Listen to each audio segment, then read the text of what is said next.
Mike, tonight's special meeting saw a packed house with frustrated community members demanding answers from the school district leaders. Many questioned how Ian Roberts was hired in the first place and why red flags in his background weren't caught. A special board meeting was held in the Millcreek School District following revelations that former Superintendent Ian Roberts allegedly used fraudulent credentials to secure the position, a role in which he was paid over $500,000 during his time with the district. According to attorney Julia Herzing, Roberts passed an FBI background check and an I-9 form with no disqualifying information at the time of the hire. However, further investigation shows multiple false claims in his credentials and background, not caught by Ray & Associates, the firm that recommended him to the board. The firm was tasked with reviewing Social Security, motor vehicle, criminal history, and educational background records, all of which were verified by Ray & Associates. The company was paid $18,000 to conduct the superintendent search.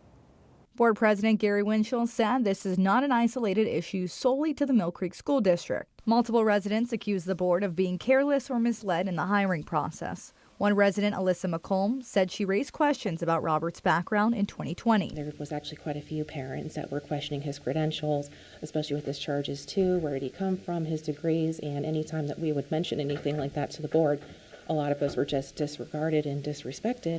One resident asked during public questions, quote, if Roberts is deported, we may not be able to recoup any of that money if the school was to sue Ian Roberts. I do feel that they should do their due diligence and look into if there's any recourse against Ray & Associates and Ian Roberts. And I say that doesn't nullify the fact that they are accountable for this. They are accountable for hiring him. Board President Gary Winchell said, quote, we are appalled of the numerous lies and our focus remains on the safety, support, and education of our students.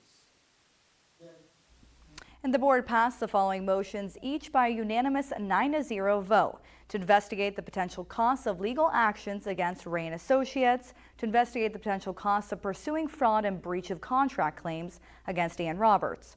Board President Gary Winchell stated, we've been proactive with investigators and the U.S. Attorney's Office. We've scheduled a meeting with them next week where the board will give any and all information on Ian Roberts. Mike.